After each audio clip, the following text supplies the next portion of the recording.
Bienvenue à info.tvc. En manchette cette semaine, maternelle 4 ans sur notre territoire. Fermeture temporaire de la polyvalente Forimont. 5 à 7 de la Chambre de commerce et fête de la citrouille à la vallée de la Framboise. Retour sur l'achalandage monstre à Fort-Cozap. Le marché public matapédien selon Jean-Rémy Dupont. La culture se célèbre à Sébec et l'accorderie de la Matapédia vous invite à déjeuner en ville.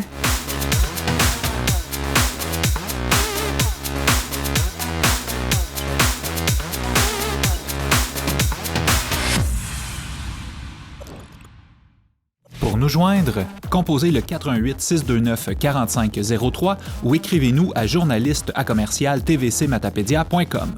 Restez à l'affût de toutes nos activités en nous suivant sur Facebook. Vous pouvez également regarder nos émissions en vous abonnant à notre chaîne YouTube. Bonjour et bienvenue à votre toute nouvelle émission d'actualité matapédienne, info.tvc. Cette année, on renouvelle notre image, notre concept. Toujours les actualités matapédiennes, on couvre le territoire avec Nathalie Roussel qui sera sur le terrain. Je m'appelle Émilie Boulay-Chouinard, je serai votre animatrice. Premier sujet cette semaine, on rencontre Céline Lefrançois, présidente de la commission scolaire des Monts-et-Marais, qui nous parle de la toute nouvelle entrée des maternelles 4 ans et aussi de la relocalisation des étudiants de la polyvalente Forimont à Cozapscal. Madame Lefrançois, on est ici pour parler de la commission scolaire, évidemment. Et ce qui nous intéresse, c'est de savoir comment ça s'est passé pour les fameuses maternelles 4 ans, l'intégration dans nos écoles. Bien, je vais vous dire, pour les maternelles 4 ans, ça s'est très bien déroulé. Alors, nous, on a une très grande ouverture pour les maternelles 4 ans parce que depuis plusieurs années, nous avions des enfants de 4 ans qui fréquentaient nos classes de maternelle 5 ans. On avait du multi-âge. Alors, présentement, je vais vous donner un portrait au 15 août. Nous avions 9 maternelles 4 ans temps plein et 3 maternelles multi-âge. Alors, on avait des enfants de 4 ans avec des enfants de 5 ans, ce qui nous fait un total de 12 classes où nous retrouvons des enfants de 4 ans et les multi-âges avec quelques enfants de 5 ans. Pour nous, là, c'est une belle réussite, je vais vous dire. Ce qu'on déplore, c'est que dans 2 localités de la Matanie, on a pu donner le service du préscolaire, soit Les Méchins et Baie-des-Sables. Nous n'avions pas assez d'enfants, même pas 6 enfants. Vous savez, quand on ouvre une maternelle multi-âge, le ministère nous demande d'avoir au moins 3 enfants de 4 ans sur les 6 ans, là. Okay. Alors, on n'était pas capable. On avait un endroit, on avait un enfant de 4 ans seulement. On pouvait pas totaliser, même pas 6 élèves. Alors, c'est triste, mais disons que l'an prochain, s'ils ont le nom, nous allons ouvrir, nous allons donner le service. Ça, c'est écrit, c'est une priorité du Conseil des commissaires, le préscolaire, pour ne pas faire voyager inutilement les enfants. Bien, comme ici, je pense qu'à Saint-Vianney, ça s'est très bien passé à ce niveau-là. Mais c'est fragile, c'est fragile. Au moment où je vous parle, nous avons 7 enfants, dont 3 enfants de 4 ans, c'est limite, et 4 enfants de 5 ans. Alors, nous avons un groupe de 7 élèves. Alors, mais il ne faut pas qu'ils perdent ça, parce que là, je vous donne le portrait au 15 août. Alors, il faut qu'ils maintiennent leur clientèle jusqu'au 30 septembre, où a lieu vraiment la validation de la clientèle. Mais nous sommes toujours très heureux d'offrir ce service. C'est un beau service, les 4 et 5 ans. Et puis, on n'a pas fait de publicité à outrance, parce qu'on a une très belle collaboration avec les centres de la petite enfance, puis les services de garde en milieu familial. Alors, c'est un excellent service. Nous, on offre notre service de 4 ans qui est aussi excellent. Alors, c'est pas question qu'on entre en compétition avec eux, mais pas du tout. Et pour le recrutement de personnel, ça a très bien été aussi. On est quand même content parce que chaque groupe classe a son titulaire, son enseignant. Bien sûr, par exemple, tout le monde a son enseignant, mais nos listes de rappel pour la suppléance sont vides. Au niveau des enseignants, au niveau du personnel de soutien comme du personnel professionnel, parce qu'on manque de personnel professionnel. Nous sommes présentement en recherche, en recrutement pour orthophonistes, psychologues, psychoéducateurs. C'est des denrées rares, hein, les psychologues. Parce Ça prend des doctorats. Voilà, vous avez deviné, vous avez bien dit.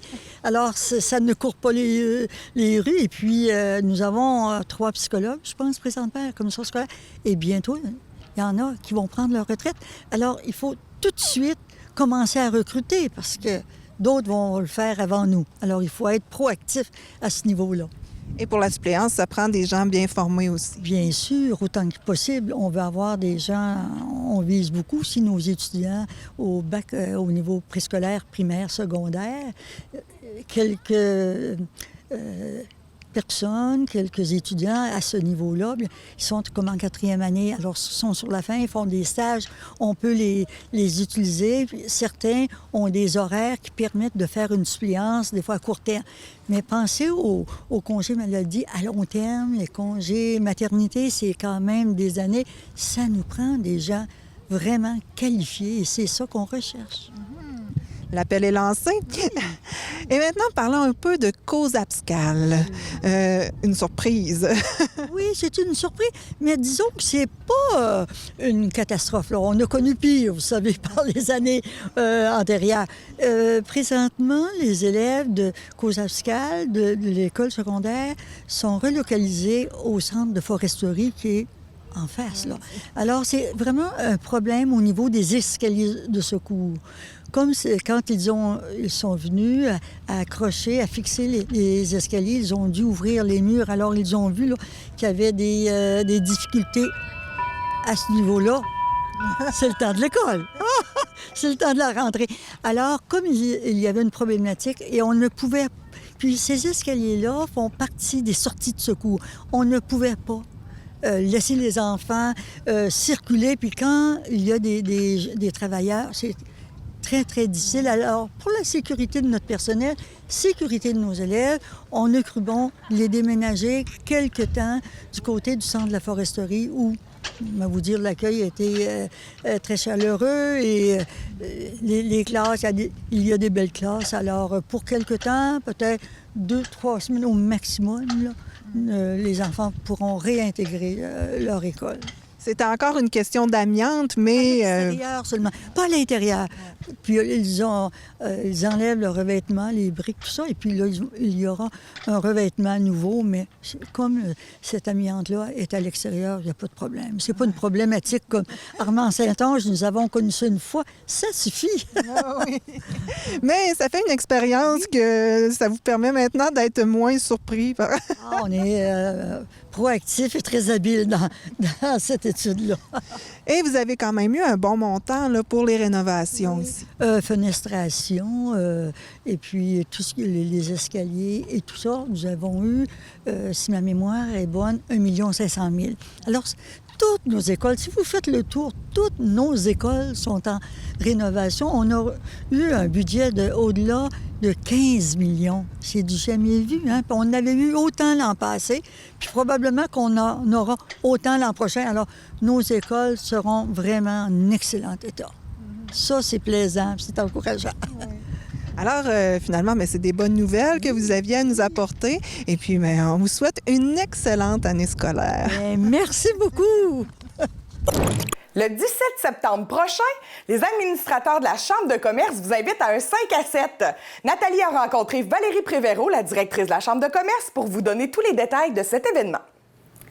Valérie, tu es de retour à la Chambre de commerce de la MRC de la Matapédia. Puis j'aimerais savoir, c'est quoi tes ambitions pour cette année? Qu'est-ce que tu espères? Comment tu trouves ton retour finalement? Mon retour se passe très bien parce que j'ai eu des bonnes remplaçantes pendant mon absence. Fait que mon retour se passe très bien.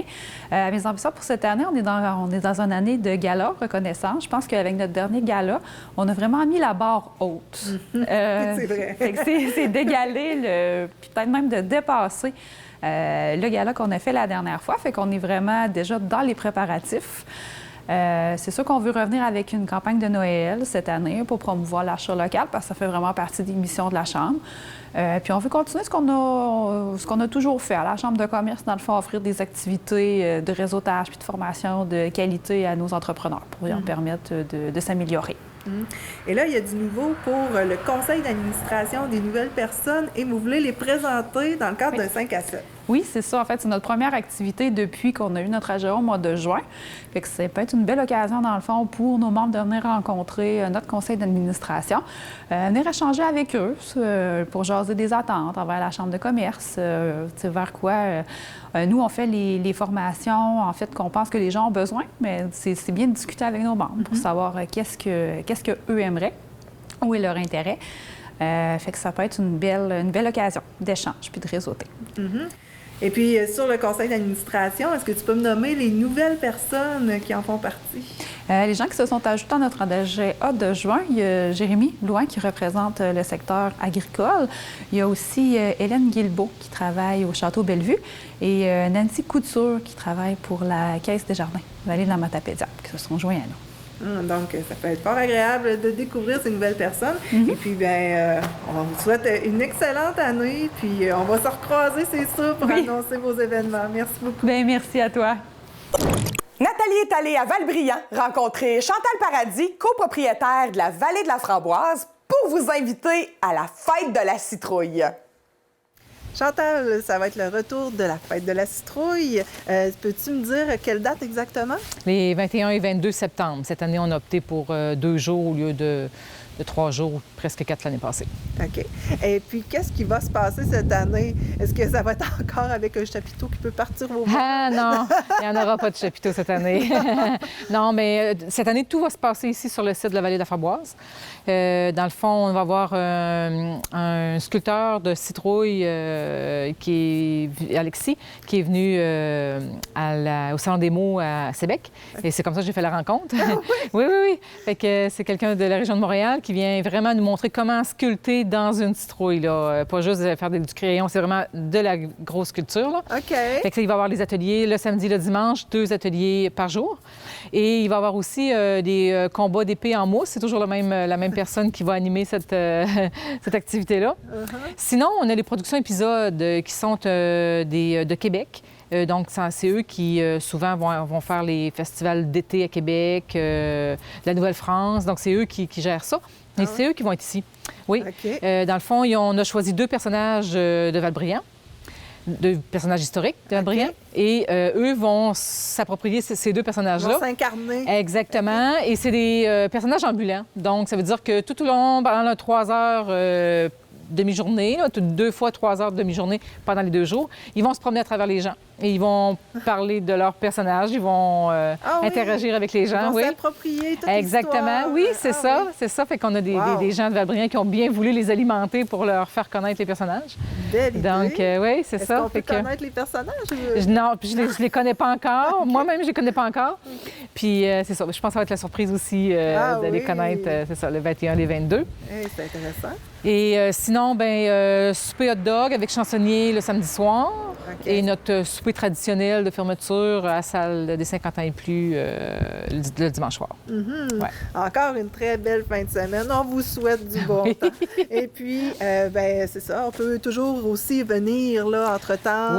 Oui, tout à fait. Il va y avoir les cueillettes de citrouilles. Il va y avoir des exposants aussi qui vont être ici. Là. Environ 10 à 15 exposants là, qui vont vendre différents... Comme un marché public. Oui, exactement, comme un petit marché, mais ce ne sera pas seulement de l'alimentaire, il va y avoir aussi de l'artisanat. Okay. Et Stéphanie Dubec-Pointu va être ici le samedi pour offrir des produits à base de citrouille. Et dimanche, ça va être Mademoiselle Traiteur Cerise qui sera ici le dimanche. Donc, c'est ça. Alors, on peut voir toute l'information aussi sur votre page Facebook, tout sur votre site Web. Exactement. Merci beaucoup, Chantal. Merci à toi. Fort Cozap, un événement incontournable dans la Vallée de la Matapédia. Nathalie a rencontré le président du comité organisateur, Michel Coutu, qui nous fait un compte-rendu de ce qui s'est passé pour l'édition 2019. Michel, on est ici pour parler de Fort Cozap, un événement qui a pris une ampleur incroyable. D'ailleurs, cet été, vous avez eu un record d'achalandage. Mais j'aimerais parler d'abord des inscriptions pour l'an prochain. Ça, c'est absolument phénoménal, là, en 6 minutes. Oui, exactement. L'an passé, le chapiteau n'était même pas démonté qu'en 30 minutes, les inscriptions avaient été comblées. Et cette année, on avait pris justement une stratégie parce qu'on voulait donner la chance à tout le monde de s'inscrire. Donc, on a fait ça directement en ligne, sur le web. Les gens devaient s'inscrire par carte de crédit, comme on achète un billet de spectacle, tout simplement. Et en 6 minutes, moi, j'étais connecté sur justement la base de données de la billetterie et je pouvais voir tous ceux qui y étaient inscrits et je pouvais voir qui, justement, au fur et à mesure, pouvaient s'inscrire. Donc, en 6 minutes, ça a affiché complet. C'était fantastique. J'avais même pas terminé de faire les entrevues un peu partout qu'on pouvait annoncer, il n'y a plus de place pour les inscriptions. Donc, bonne chance pour l'an prochain. Il y a des nouvelles équipes qui se sont inscrites et je vous dirais que la majorité des 22 équipes proviennent de la vallée de la Matapédia. Donc, c'est le fun parce que je pense qu'il y a 2 équipes qui n'avaient pas pu s'inscrire l'an passé, qui cette année ont été assez rapides et ont passé avant tout le monde. Donc, c'est super le fun pour ceux-là. Là. Et cette année, les équipes ont eu beaucoup de spectateurs, une année record. Oui, c'est une année record depuis les 22 dernières années et je peux vous en parler parce que moi, je suis là depuis les 22 dernières années. Et cette année, on a vraiment frappé fort avec la programmation musicale et on a justement atteint un niveau que je te dirais, ça va être difficile d'aller plus haut que ça.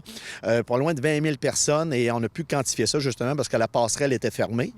Donc, les gens passaient au même endroit, au site, sur le site, pour entrer sur le site de la Pointe et aller au chapiteau. Donc, ça nous a permis de quantifier justement le nombre de gens qui ont véhiculé sur le terrain. Donc, ça a été un gros succès. Le dimanche soir, près de 6 000 personnes sur le chapiteau. Donc, ça a été des records d'un bout à l'autre. Donc, évidemment, plus on a de monde, plus la programmation artistique est grosse, évidemment, plus les dépenses sont plus énormes. Donc, on a quand même un gros budget pour faire cet événement-là. Et je le rappelle toujours, Fort COSAP, c'est 3 événements en un. La famille, les équipes et le sport et le côté, justement, culturel qu'on a les soirs. C'est un petit plus qu'on offre aux spectateurs et aux équipes. Et Marc Dupré fêtait sa fête ce soir-là. Écoute, ça, c'est toute une aventure. Ça a pris près de 2 mois de négociation que j'avais commencé en novembre dernier. Et bon, avec son agent, avec la boîte de prod, j'ai même parlé à la blonde du directeur technique pour dire, écoute, pousse un petit peu, aide-moi, puis tout ça. Donc, il a accepté de venir passer le dimanche soir à COSAP avec sa famille. Et évidemment, on l'a gâté. Et c'est un artiste quand même qui fait des gros festivals, là, des festivals à plus de 50-60 000 personnes. Et il a accepté de venir passer le dimanche soir de sa fête à COSAP. Et il a reparti, évidemment, il était vraiment heureux. On l'a bien reçu. On a fêté sa fête avec lui après le spectacle. Donc, il est reparti ici bien content d'être venu justement se rendre dans la vallée de la Matapédia à COSAP pour faire son show. Et il n'y a pas juste vu des Matapédiens, Matapédiennes, il y avait aussi des gens d'Europe qui étaient ici. Oh oui, écoute, on le voit, les gens qui entrent sur le terrain et nous demandent qu'est-ce qui se passe. Et là, bien, avec l'accent, on leur pose la question. Bien, on est en vacances, on a vu ça parce qu'on doit dire, Fort COSAP attire des gens de partout au Québec et même de l'extérieur. Et juste savoir le nombre de téléphones qu'on avait pour est-ce qu'il reste du camping, est-ce qu'il reste de l'hébergement, où on peut aller, c'est complet partout. Donc, on voit que notre mission, justement, de faire grossir l'événement et de faire venir des gens dans la vallée de la Matapédia, bien, c'est réussi, c'est mission accomplie. Donc, c'est super le fun et on voit que de plus en plus, les touristes prennent COSAP comme destination et prennent, je te dirais, la vallée de la Matapédia. Ils passent une journée ici. Ensuite, ils font le tour parce qu'évidemment, on véhicule justement toutes les attractions au travers de ça dans la vallée. Là. Et il y avait un autre défi pour Fort COSAP cette année, c'était d'amasser des sous pour la passerelle. Oui, c'est ça. Notre passerelle, bien, vous le savez, c'est un attrait touristique aussi. Et pour Fort COSAP, c'est très important, autant que pour la Saint-Jean-Baptiste. Donc, cette année, à Fort COSAP, on s'est donné comme mission d'essayer d'amasser des sous, justement, pour la remettre des sous pour la passerelle. Vous savez qu'il y a une campagne de financement avec la ruche. On veut amasser 50 000 $. Donc, c'est avec le plus grand des plaisirs que le comité annonce qu'on va remettre 5 000 $ pour la passerelle.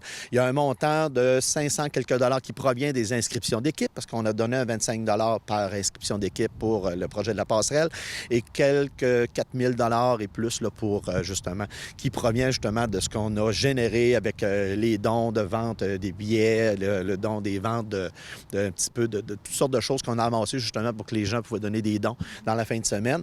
Donc, on a tout ramassé ça et on a mis ça sur 2 années. Donc, on a amassé de l'argent qu'on a mis de côté l'an passé et les sous qu'on a fait cette année. Donc, c'est pas un énorme montant, mais ça va aider justement à ce projet-là. Ah oui. Et la passerelle sera probablement de retour l'an prochain pour Fort Cozap. Est-ce qu'on a déjà des dates de fixer? Bien, Fort Cozap, c'est toujours la deuxième semaine de la fête du travail. On commence le 22 juillet. Ça va se dérouler jusqu'au dimanche. Au niveau de la programmation musicale, ça va sortir bientôt parce qu'on travaille évidemment avec des gros noms. C'est le fun parce que maintenant, les artistes veulent venir à Fort Cozap. Et je te dirais qu'avec ce qu'on a fait avec Marc Dupré, bien là, les artistes qui se disaient « Oh, je pense que c'est possible justement d'aller là-bas. » Donc, écoute, on est rodé au quart de tour. Fort Cozap, c'est l'aide de noblesse, c'est déjà acquise. Donc, c'est un des plus gros festivals de la vallée de la Matapédia. Donc, avec 250 bénévoles. Oui, c'est ça, parce qu'on doit parler du comité organisateur. Moi, je me plais à le dire, même si je suis le président, ça prend un capitaine de bateau pour justement faire voguer tout ça. Et le comité organisateur, c'est vraiment les 250 bénévoles qui sont sur le terrain. Parce qu'il fait justement le succès de Fort Cozap, ce sont tous ces citoyens, c'est tous les gens qui participent, les gens qui organisent les équipes, parce que tout le monde est bénévole. Donc, même s'il y a 8 personnes sur le comité qui gèrent chacun leur secteur, c'est les 250 personnes qui organisent ça, parce que sans ceux-là, ça n'existerait pas là. Un rendez-vous pour l'an prochain. Merci encore une fois, Michel. Merci beaucoup, Nathalie. Merci. Septembre, c'est le mois du défi Manger local. Et qui dit manger local dit marché public matapédien. Donc, on s'en va rencontrer Jean-Rémy Dupont qui nous parle de la saison 2019 du marché qui bat son plein et aussi d'une visite spéciale qu'on a eue dans la Matapédia. L'émission L'épicerie est venue faire un tournage au marché public. Jean-Rémy, tu es vice-président cette année du marché public matapédien. Dis-moi, comment ça se passe cette année? Quels producteurs font partie d'ici? Jase-moi un peu là, de ce qui se passe. D'abord, il faut dire qu'il y a eu la pause il y a 3 ans. Là. Il y avait eu un arrêt. Ce qui a suivi l'arrêt, ça nous a amené à restructurer. Bon, on est changé, on n'est plus dans le même espace physique. On nous a dit, bien, on est un peu en dehors de la ville. Par contre, on a un espace avec un stationnement très intéressant, ce qui amène beaucoup de monde. Ça, c'est l'important. Mais surtout, la structure actuelle, les kiosques. Jean-Paul, qui est le président, nous dirait, parce qu'il va un peu partout dans l'Est du Québec, puis il dirait, bien, c'est les plus beaux kiosques qu'on a. Dans l'Est du Québec. Alors, mais vraiment, c'est vrai, là, c'est attirant, puis ça permet aussi de délimiter chaque producteur, là, ça vous appartient un peu. La grande différence avec les kiosques qu'on a, c'est l'ouverture arrière. Par exemple, là, il y a beaucoup de kiosques où on doit... le producteur, il dépose ses produits par l'avant. Bon. Nous, on arrive par l'arrière, on est tout à fait à l'intimité, on s'installe. Ça, c'est un gros avantage. Bon, d'abord, un marché public, c'est les producteurs. Et on a fait des choix pour 8 kiosques. On s'est dit, est-ce qu'on est capable de les remplir? Et c'était ça l'objectif. Puis on atteint l'objectif. Les 8 kiosques, ce soir, il nous manque Mademoiselle Cerise Traiteur qui n'est pas là. C'est un imprévu, mais normalement, elle est là pour nous préparer des repas. Les gens, par exemple, ont pu manger un bouilli la semaine dernière. Un bouilli avec des légumes de la région, bien sûr, même des viandes de la région, parce qu'on a les petits veilleux qui vendent des viandes ici. À ma gauche, on a... bien sûr, la vallée de la Framboise, qui est toujours là. Et même pas seulement avec des vins et toutes les médailles, mais avec des framboises. Des fraises. Des fraises, surtout des fraises, parce que des framboises, je pense qu'ils se suffisent là-bas. On a les jardins cachés, bien, je ne peux pas vous le cacher. On a une belle saison, nous, pour les légumes. Alors, on a beaucoup d'achalandage pour les légumes. On a une pâtissière, en fait, 2. Une qui s'appelle la Légumière, qui est là, qui vient de Saint-Alexis. Elle vient d'un peu plus loin, mais c'est quand même la Matapédia. On a une pâtissière de Rimouski, mais elle est avec nous depuis 3 ans. Alors, la Rose des Sables, et c'est des produits marocains. C'est très intéressant. Ceux qui aiment les baklava, l'hummus et des choses comme ça, c'est très intéressant. On a M. Chassé qui fait des poissons fumés. Alors, un fumoir, on en avait un autre l'an passé et on est content d'en avoir parce que ça fait de la diversité. Et puis, on a des cocos frais à toutes les semaines. Donc, quelqu'un qui vient ici, parce que Mme Bococo, elle prévoit même d'avoir du lait à un moment donné. Alors, quelqu'un qui vient ici à chaque semaine peut avoir ses légumes frais à volonté, peut avoir sa viande, ses œufs, etc. Il peut prendre, mais c'est surtout aussi le plaisir de venir au marché public. Oui. rencontrer les Il y a producteurs. un slogan qui dit « on se voit au marché », mais c'est ça, se voir au marché. Et nous, on ne croyait pas au marché public avoir autant d'achalandage que ce qu'on a depuis cette année, encore plus. Tu sais. Ça a changé un peu, là. Ça a évolué.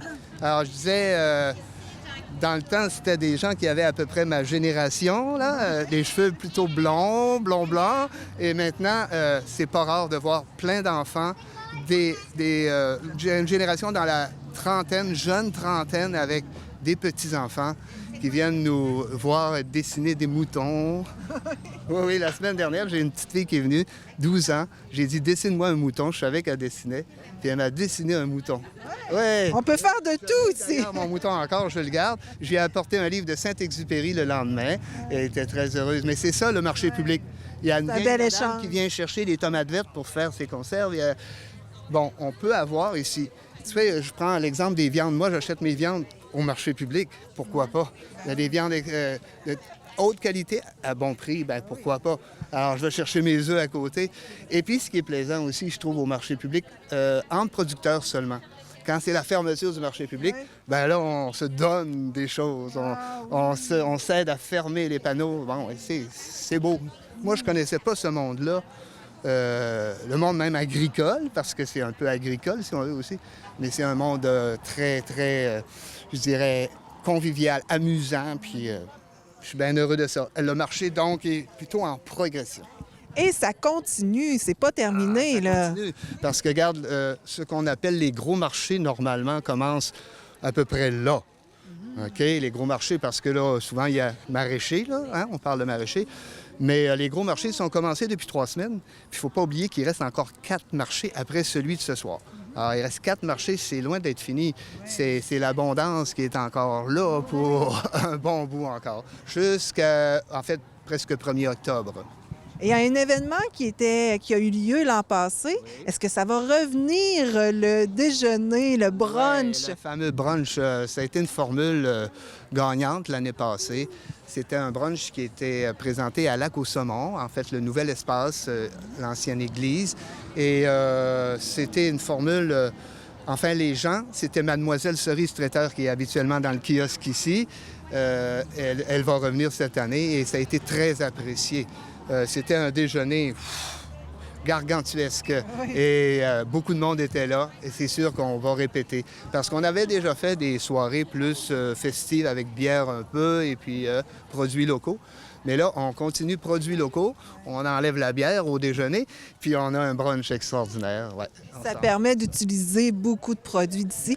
Et puis, c'est facile de vous suivre, évidemment, sur Facebook. Oui, bon, bien, à Sabrina, parce qu'on a eu beaucoup d'aide ici. Hein. Je veux le souligner parce que il y avait des gens qui étaient Francis Pelletier du Potager Enchanté. Il y avait, bien sûr, Jean-Paul. Il y en avait d'autres avant moi. Moi, je suis là seulement depuis 3 ans sur le CA.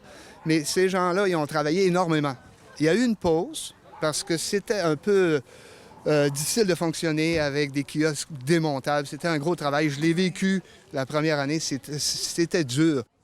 Et Jean-Rémy, évidemment, il y a beaucoup d'aide extérieure aussi là, pour pouvoir encadrer le marché public parce qu'il n'y a pas juste les producteurs qui peuvent... Il n'y a pas seulement les producteurs, puis il n'y a pas seulement les gens du CA, parce qu'il y a des gens même qui nous sont prêtés, qui n'ont pas nécessairement droit de vote, comme on dit au CA, mais qui sont à la base du marché public. On a Valérie Simard du MAPAC, OK, qui a été jeune agricultrice de l'année au Québec, je pense, si je ne me trompe pas, l'an passé. Elle est à Lac-au-Saumon, mais elle vient pas seulement nous appuyer, mais la subvention qu'on a eue du MAPAC, elle était là pour l'encadrer, si on veut. Puis c'est pas petit d'avoir des kiosques comme ça, et c'est une part, elle.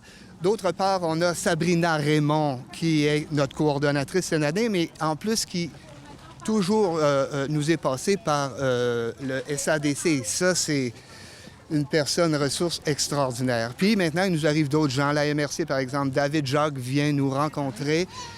Il est dans l'agroalimentaire, justement. Un nouveau venu fort apprécié, je crois. Oui, puis la MRC même, la préfète était ici, madame, tantôt. Alors, tout le monde nous appuie, je pense. Et on commence à comprendre que c'est le marché public matapédien. Alors, il n'est pas au centre-ville d'Amqui, il est au centre de la Matapédia, je pense. Puis, avec tout l'appui qu'on a, je pense qu'on n'est pas parti de reculons. On attend des plus jeunes pour nous. Alors, avis à tous, venez nous rencontrer au CA. On pourrait former un comité de bénévoles, il y a de la place. Puis je pense que le marché public, si on retourne un petit peu en arrière, juste dans ce qu'on appelle les vieux pays, c'est fondamental. Partout où on a des marchés publics. Au Québec, c'est en montant. Bien, dans la Matapédia, on en a un, puis on va essayer de le garder. Oui. Et il y a la preuve, c'est qu'il y a eu de la grande visite aussi cet été. La grande visite, oui, l'émission L'épicerie qui est venue, qui devrait commencer le 4 septembre, mercredi prochain. Son émission à Amqui, on l'a mentionné déjà cette semaine. Donc, on va présenter le marché public d'Amqui. C'est une chance assez extraordinaire. L'émission L'épicerie, quand même. Bon, alors à suivre la semaine prochaine, l'émission L'épicerie. Puis on a la TVC qui est venue nous voir. Ça, c'est une histoire. On va en entendre parler longtemps. On n'a pas fini d'en entendre parler. Alors, merci beaucoup, Jean-Rémy. Oui. Évidemment, on vous suit sur Facebook. Merci beaucoup. Toujours dans l'esprit du défi Manger 100% local, je vous invite à regarder sur nos ondes une conférence qui a eu lieu le printemps dernier qui s'intitule « Et si on se donnait le défi de manger des aliments de chez nous? » Donc, vous pourrez avoir encore d'autres astuces pour consommer local et surtout aller au marché public matapédien. Maintenant, on retrouve Nathalie qui est allée voir Ginette Lemieux de Sébec pour nous parler de plein d'activités culturelles qui se sont déroulées cet été et qui se dérouleront cet automne à Sébec. Ginette, on est ici pour parler du 5e anniversaire de la Cabouse, mais avant, j'aimerais qu'on fasse un petit retour sur le 125e de Sébec, 125e anniversaire qui a été fêté en grand. Est-ce que tu peux me donner un petit survol de ce qui s'est passé? Bon, c'est sûr que le 125e, tout le comité, on est satisfait à 100% parce que toutes les activités ont fonctionné. C'est-à-dire qu'on ne s'attendait pas d'avoir autant de monde. Ça a été toujours plein de monde. Des milliers de personnes ont traversé les chapiteaux, les salles où il y avait des activités, que ce soit les repas, les déjeuners, même du côté patrimoine. Du côté patrimoine, avec les 2 livres, avec le circuit patrimonial, les expositions ici à la gare, à l'église, au centre communautaire. Alors, c'est vraiment... ça a vraiment été, là... Puis la décoration, bien, on en parle. On n'a pas besoin d'en parler, mais on sait que la décoration avec Marie-Claude Poirier et son équipe, ça a été vraiment, là... Ils ont construit même des meubles, ils ont mis les noms sur les poteaux. Le village, ça était presque... Les rues étaient peinturées. C'est vraiment, là... Ça venait bien compléter la fête. On se rendait compte que Sébec était en fête. Il y avait eu les compétitions de motocross, des scies mécaniques et tout. Là. J'oublie peut-être des activités, mais c'était un succès sur toute la ligne. Et Ginette, il y a une belle activité qui a découlé du 125e de Sébec. C'est une visite guidée dans l'église d'art populaire, dans le fond, mais c'est toutes des petites sculptures qui avaient été faites là, par un monsieur qui s'appelle... Monsieur Philippe Jean. Oui. Philippe Jean avait fait ça dans sa grange au 100e. Il avait fait une exposition de tout ce qu'il avait gossé à la main des 10, 15, 20 ans avant. Et ça représente des scènes de la vie quotidienne. Alors, on a des thèmes, plusieurs thèmes. On a l'agriculture, le travail de la terre, tout ce qui a rapport aux aliments, qui a rapport aux moyens de transport. Alors, il y a vraiment là, plusieurs thèmes qui sont abordés. Et ça cadre avec les programmes scolaires au niveau du domaine social, domaine de l'univers social. Okay. Alors, déjà, j'ai lancé une invitation au directeur d'école pour le Salon des mots, parce qu'on le fait à chaque année, et pour cette exposition-là d'art populaire. Alors, ils sont invités à venir avec leur groupe visiter. Moi, je peux faire la visite guidée. Le guide pédagogique est disponible pour les enseignants qui veulent préparer la visite avant avec leurs élèves, selon les programmes scolaires, pour pouvoir faire l'intégration à la classe. Et il y a déjà des enfants qui ont vu cette belle exposition et comment leurs yeux réagissent? Oui, en juin, on a fait le test avec la classe de Maud Gagnon à Sébec, en 6e année, et les élèves étaient n'avait pas assez de yeux pour tout voir. Il y en a qui voulaient même monter plus haut pour voir là, par-dessus. Alors, c'est vraiment, oui, je pense qu'il va avoir un grand intérêt. Vraiment. Mais c'est ça qui a retardé un peu l'ouverture de la Caboose, hein? Mais ça a bien eu lieu pour le reste de l'été. Oui. Oui, parce que, étant donné qu'on débutait une semaine plus tard que d'habitude avec la Caboose, on s'est rendu compte que c'était notre 5e anniversaire et qu'il fallait faire quelque chose de spécial, ce qui fait qu'on a ajouté à la fin août, c'est-à-dire vendredi dernier, une Caboose 5e anniversaire où on a levé notre verre à la santé de la Caboose, où les gens qui étaient là ont pu se rendre compte qu'il y avait eu quoi qui se passait ici là, depuis 5 ans. Et si on parle un peu des événements marquants qui se sont passés ici, les invités, tout ça, est-ce qu'on peut faire un petit résumé? Bon, difficile de nommer tout le monde, mais on dit qu'on a 5 ans, c'est bien sûr, mais en 2014, il y a eu 2 spectacles ici, comme pour tester les lieux. Il y avait eu Salut Laurence, puis André Thériault avec le petit Dastou là, qui avait fait la première partie. Mais on a vraiment débuté pour de bon là, avec des programmations complètes en 2015 où on s'était donné comme objectif d'avoir toujours des premières parties avec des jeunes de chez nous, des jeunes qui avaient fait l'école de musique à la Polyvalente, des jeunes qui étaient en début de carrière. Et ça, on a pas mal respecté ça pendant les 5 ans. Et après ça, bien, on avait des invités surtout de la vallée. Des gens comme des Pierrette Rioux, des Marie-Josée Brault, Serge Thériault, Caroline Dastou, Maïe Poirier. Et il y a même des jeunes qui ont fait des premières parties en 2015, 2016, et qui, cette année, des jeunes comme Coralie Lavoie, Isabelle Fortin, qui, eux, ont fait leur soirée à eux autres. Maud Ariane Tardy. C'est des gens qui ont fait des premières parties, puis que là, sont maintenant capables d'avoir, avec eux, des jeunes qui font des premières parties. Alors, mais on a eu quand même des gros noms, là, des gens qui étaient de passage, comme Pays d'Abondance, Véronique Bilodeau, les Troubadours acadiens, Richard Daigle. Cette année, on a eu les cousines, des filles qui venaient de Montréal, qui ont vraiment là, débuté notre saison en beauté là, cette année. Puis, est-ce que ça va revenir l'an prochain? J'espère bien.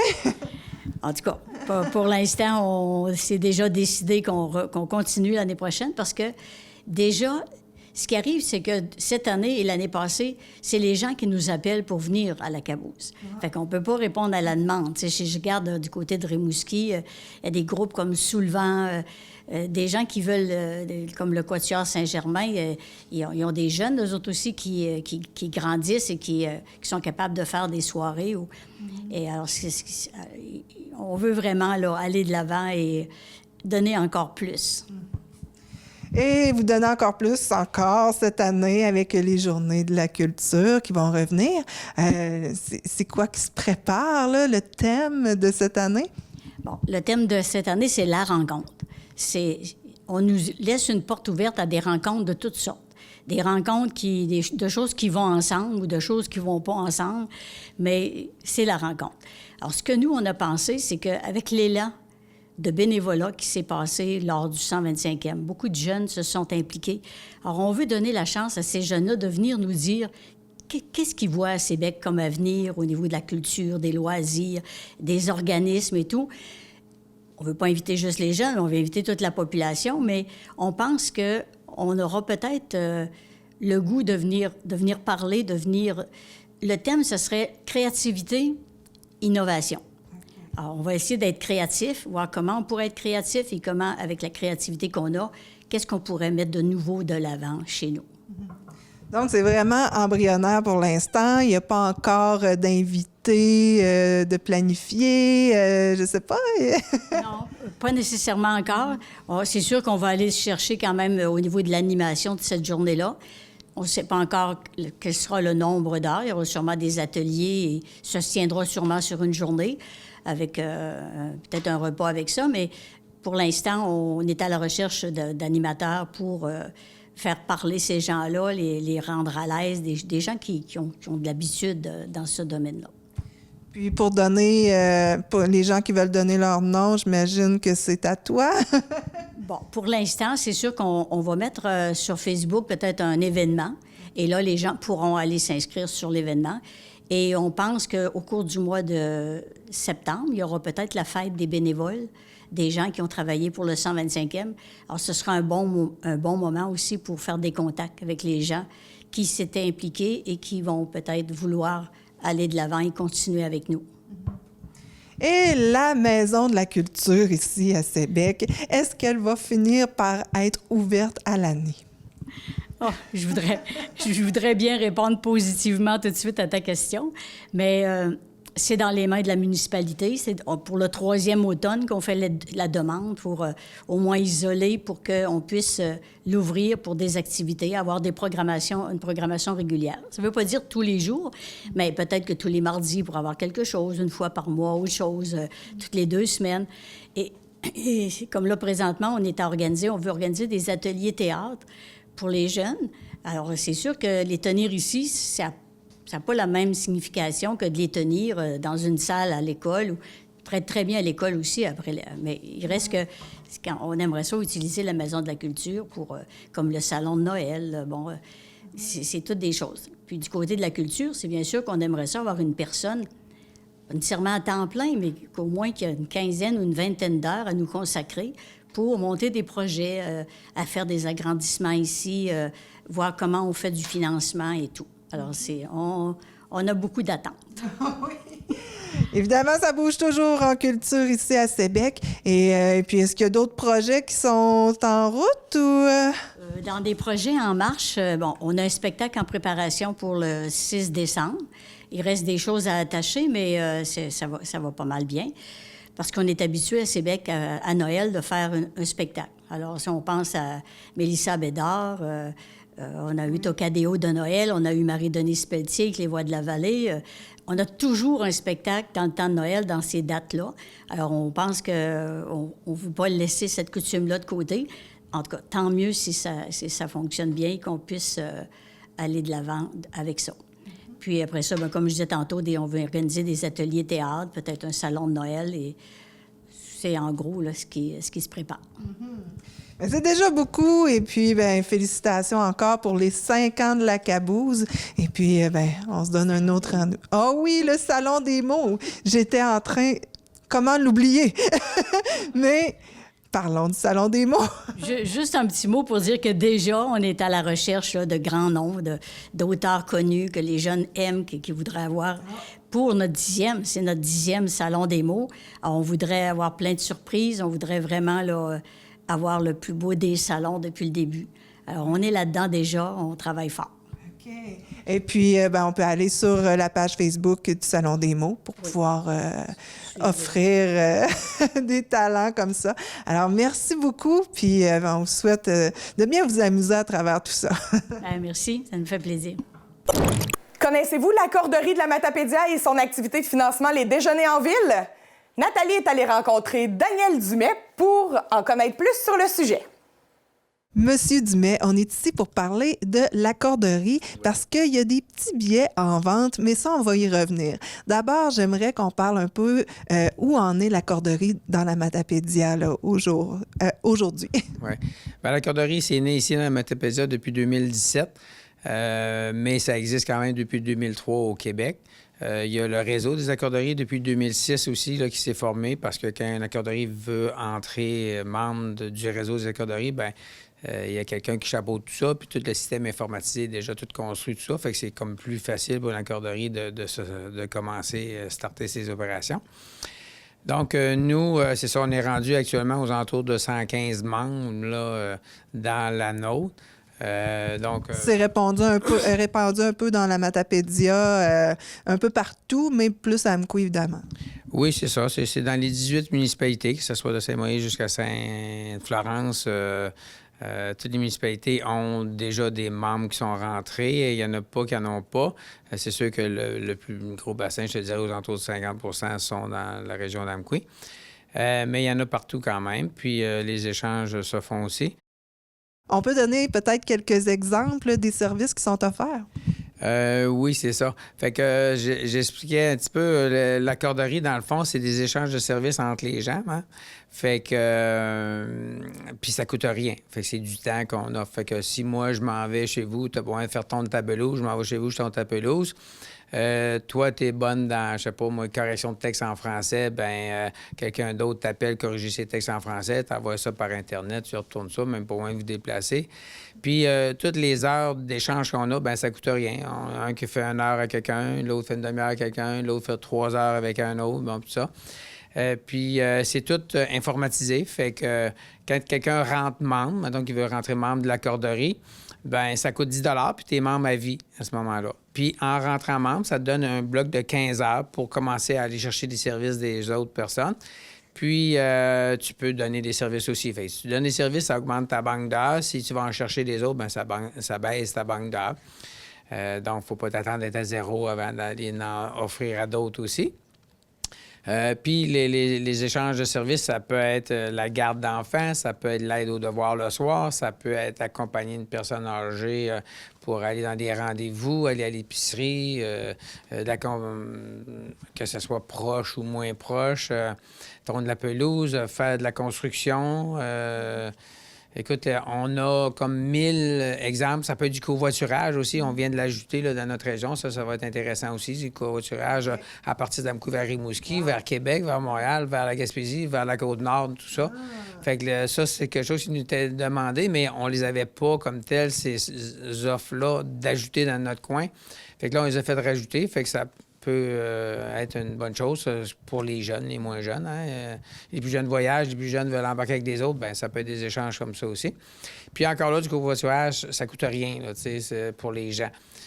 Tandis que l'accompagnement, mettons, j'accompagne quelqu'un à Rimouski pour un examen médical, avec un médecin spécialiste, comme moi j'offre ça, à ce moment-là, là, je charge de quoi pour l'essence, parce que moi, j'ai pas d'affaire à me déplacer cette journée-là. J'y vais spécialement pour cette personne-là. Ça peut pas être transformé en heures à ce moment-là. C'est des heures pareilles, parce que si ça me prend 6 heures aller-retour, ou 3 heures, parce que je l'ai accompagné, tout ça, c'est des heures quand même. Mais l'essence est calculée autrement. Là, c'est ça. On a le droit de charger le coût pour l'essence, le métrage à ce moment-là à la personne, parce qu'on est allé pour elle spécifiquement. Par contre, si je vais déjà à Rimouski puis que j'embarque quelqu'un d'autre, là, ça ne coûte rien parce que j'y allais déjà de toute façon. Okay. À ce moment-là, c'est juste des heures. Okay? Bon, je répare la galerie de quelqu'un, c'est des heures aussi. Mais s'il me dit, tu peux-tu aller m'acheter du bois, des matériaux, tout ça, là, lui, il va me rembourser les matériaux parce que là, j'ai dépensé des sous pour ça. Fait que lui, il me rembourse aussi à ce moment-là. Là. Fait que c'est... Oui, des fois, il y a des sous d'impliqués, mais habituellement, non. C'est des échanges de services. Tant qu'il n'y a pas de matériel comme tel d'utiliser, il n'y a pas de sous d'impliqués là-dedans. Idéalement, il faut avoir accès à Internet. Idéalement, oui, parce que si on veut avoir toutes les offres de tous les gens, mettons que j'en rentre 3 nouveaux cette semaine, puis que la semaine passée, je t'ai vu, si t'as pas Internet, je vais te donner ta feuille quand même de toutes les offres qui existent, de qui, tout ça, des numéros de téléphone de les gens, mais elle sera pas à jour. Aussitôt que j'en rentre un autre, et puis à jour. Si quelqu'un change ses offres, change ses demandes, parce qu'on peut faire des demandes aussi. Si j'ai besoin de faire garder un chien, moi, mon chien, la demande est là 12 mois par année. Là, Fait que si quelqu'un dit « Ah, il y a un petit chien, tel chien, j'aimerais ça le garder », il m'appelle, puis là, je l'inscris dans ma banque à moi de ceux qui gardent mon chien. Fait que ça, c'est des demandes. Fait que tondre ma pelouse, je l'ai dans mes demandes aussi, parce que j'aimerais bien ça la faire tondre de temps en temps par quelqu'un. Fait que si quelqu'un m'appelle, oui, viens la tondre cette semaine, pas de problème. Fait que, lui, ça va y faire des heures. Moi, je vais y payer des heures, mais c'est correct. Moi, ça me permet de faire d'autres choses dans ce temps-là, puis échanger des heures. Fait qu'on a des demandes, on a des offres. Et maintenant que quelqu'un est intéressé, comment cette personne peut faire pour s'inscrire? Oui, c'est ça. Fait que là, dans le fond, on a de la publicité. Si, mettons, qu'il cherche sur Internet, que ce soit sur sa tablette, sur son ordinateur ou même son cellulaire, les gens, Accorderie de la Matapédia, qui tombe sur le site. Puis, c'est comment s'inscrire. On peut même laisser les coordonnées là. Ça envoie automatiquement le courriel à notre bureau. Puis, nous, on voit le courriel rentrer, puis on communique avec cette personne-là. Sinon, s'il nous connaît, il peut me demander de rentrer. Tout dépendamment où s'il est sur le territoire, là, on a des gens qui peuvent, c'est des membres ressources qu'on appelle, qui peuvent rentrer les autres pour devenir membres. Okay. Fait que parce qu'il faut comme une petite formation pour ça aussi, parce que c'est des rencontres qu'on fait individuellement chez la personne ou ici au bureau de la corderie ou chez moi, peu importe. Fait qu'on prend le temps d'être avec la personne. C'est au moins une demi-heure à 1 heure rentrer quelqu'un, puis décider les offres qu'il voudrait faire, les demandes qu'il veut faire aussi, tu sais. Parce que là, c'est important d'entrer les demandes aussi. Avant, c'était juste qu'on voulait offrir. Maintenant, il faut entrer les demandes. Oui, c'est ça. C'est aussi important les demandes parce que si on a plein d'offres, plein de monde qui veulent offrir des services, comme c'est le cas habituellement, puis qu'il n'y a personne qui le demande, bien, ça ne peut pas faire d'échange. Alors que là, on s'est aperçu que si on rentre plein de types de demandes qu'on voudrait, bien, je sais pas, moi, une fin de semaine que j'ai rien à faire ou je me dis, bon, qu'est-ce que je ferais bien aujourd'hui? Il fait beau, il fait pas beau, peu importe. Je m'en vais sur le site, je clique là-dessus de demande. Je vois toutes les demandes des gens. Donc, une telle affaire, je peux aller y aider pour ça. Je l'appelle, je dis, as-tu besoin d'aide aujourd'hui pour telle affaire? Non. Oui, bon, OK, non, je passe à l'autre. Fait que selon les demandes des gens, je pourrais me rendre utile, même si moi, je n'ai pas offert le service de tondre la pelouse, mais qu'il y en a 3 qui aimeraient ça faire le tondre la pelouse, je vais les appeler. Peut-être que ça serait le temps en fin de semaine s'il fait beau. Fait que je pourrais me trouver des échanges de services comme ça, juste par les demandes des gens.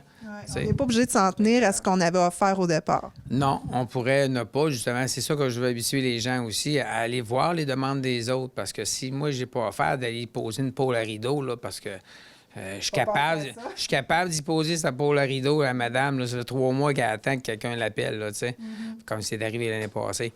Fait que c'est pas obligé d'être un ouvrier ou quelqu'un qui est bien habile pour poser une pôle, bien, je peux y aller, tu sais. Fait que si on peut se rendre des services comme ça. Puis moi, ça me fait 1 heure de plus, elle, ça il fait 1 heure de moins, mais au moins on échange ça, puis il n'y a pas de sous, puis ça rend service à plein de monde. Et ça coûte seulement 10 $ pour s'inscrire, et ça, c'est à vie. Oui, puis ça vous donne 15 heures de service pour commencer en plus, déjà dans votre banque, là, même si vous n'avez pas été offrir de service à personne, vous pouvez déjà demander en partant, puis c'est ça qu'on souhaite aussi. Et il y a moyen encore d'aller chercher des heures en vendant des billets. Oui, bien là, ça, les billets, c'est un moyen de financement parce que là, c'est sûr que la corderie, toute l'administration, tout ce qui est autour de ça, tu sais, le bureau, et tout ça, ce qu'on a, les coûts annuels fixes, bien, on fait des levées de fonds, des financements. Et le déjeuner en ville de la corderie, bien, c'est un moyen de financement. C'est notre moyen majeur aussi. On fait ça 2 fois par année. Donc, c'est 2 périodes de 7 semaines. Ça fait 49 jours 2 fois dans l'année, à l'automne puis au printemps. Où ce qu'on appelle ça déjeuner en ville, ça veut dire qu'on a un billet. Le billet vaut 10 $. Sur le 10 $, il y a 5 $ qui revient à la corderie et le 5 $ qui va aux restaurateurs qui ont offert le déjeuner. Et puis, ben c'est ça, les déjeuners, c'est les restaurants participants, c'est Sébec Rose Café, la Côte-Saumon, Restaurant du Lac. On a un Côte d'Abscal avec la coulée douce. Puis à Amkoui, on a le Resto-Bar, l'Ambassadeur et la Cantine Fortier. Donc, ces 5 restaurants-là qui sont avec nous depuis qu'on fait ça. Ça fait déjà 4 éditions qu'on fait les déjeuners en ville. Puis, fait que les billets, ils se vendent 10 $. Fait qu'on arrive là pour déjeuner. Maintenant, c'est que le billet est bon pour n'importe quoi comme déjeuner. Fait que tu n'as plus besoin, là, de comme au début, c'était 2 œufs, une viande, des rôtis. Là, c'est plus ça, c'est n'importe quoi. Il vaut 10 $. Si c'est 10 $ et moins, tu payes avec ça, c'est réglé. Si c'est plus que 10 $, bien là, tu fournis la différence. Puis, tu utilises quand même ton billet pareil pour le 10 $. Donc, puis le restaurateur, lui, garde le petit coupon ici qu'on remplit parce qu'en plus, le billet est bon pour un tirage. Oui, on parle du tirage, justement. Là, c'est intéressant, les prix. Oui, c'est ça. Il y a 6 prix de 100 $ qu'on peut gagner aussi avec ce billet-là. Donc, le restaurateur nous fait remplir ça ici. Il le garde, lui, parce qu'il nous retourne ce petit coupon-là pour se refaire payer son 5 $ à lui. Et nous, on prend tous les coupons reçus, puis on fait un tirage avec ça pour les 6 bons d'achat de 100 $. Ces bons d'achat-là sont pour aller manger dans ces restaurants-là aussi, mais ça dure les 12 prochains mois du tirage et c'est bon pour autant le dîner, le souper, déjeuner, semaine, fin de semaine, peu importe, là, à ce moment-là. Fait que c'est intéressant. Dans le fond, tu peux déjeuner et avoir le droit au tirage avec ce même coupon-là. La période des déjeuners, c'est le 7 septembre qui vient jusqu'au 27 octobre. Ça approche là, la semaine prochaine. Bien, 7 septembre, en fin de semaine, ça commence, finalement. Fait que c'est un peu ça. Ceux qui veulent avoir des billets, bien, il y en a en vente dans toutes les pharmacies Famille Prix, donc Côte-Abscal, Amkoui, Sébec. Il y en a un petit peu aussi dans les restaurants participants, mais il n'y en a pas tant. Puis, il y en a au bureau de la corderie, d'ailleurs, avec le numéro de téléphone 629-4456 au poste 205. Vous pouvez laisser le message, puis à ce moment-là, on s'occupe de vous. Puis, tous les membres ont la possibilité d'avoir aussi à vendre des billets pour nous aider à les vendre. Donc, les 115 personnes qui sont membres peuvent vendre des billets aussi. On se disait, si tout le monde en vend 5 ou 10, c'est pas long de vendre nos 750 qu'on a avant. À chaque 10 billets de vendus par un membre, bien, ça lui donne 1 heure de service aussi dans sa banque d'heures.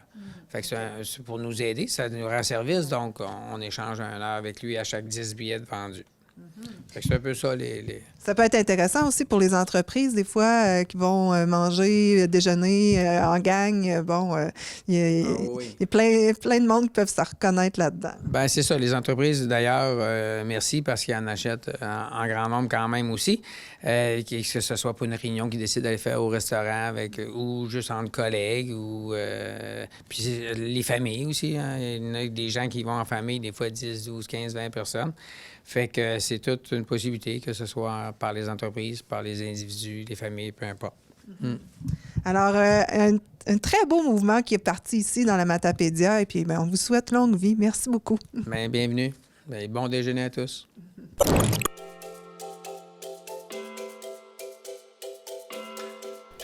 Les Chevaliers de Colomb Conseil 85-58 vous invitent à leur méga bingo samedi le 5 octobre prochain à 13h30 au Centre communautaire de Sébec. 5 000 $ en prix, dont une carte pleine à 2 500 $. Bienvenue à toutes et à tous.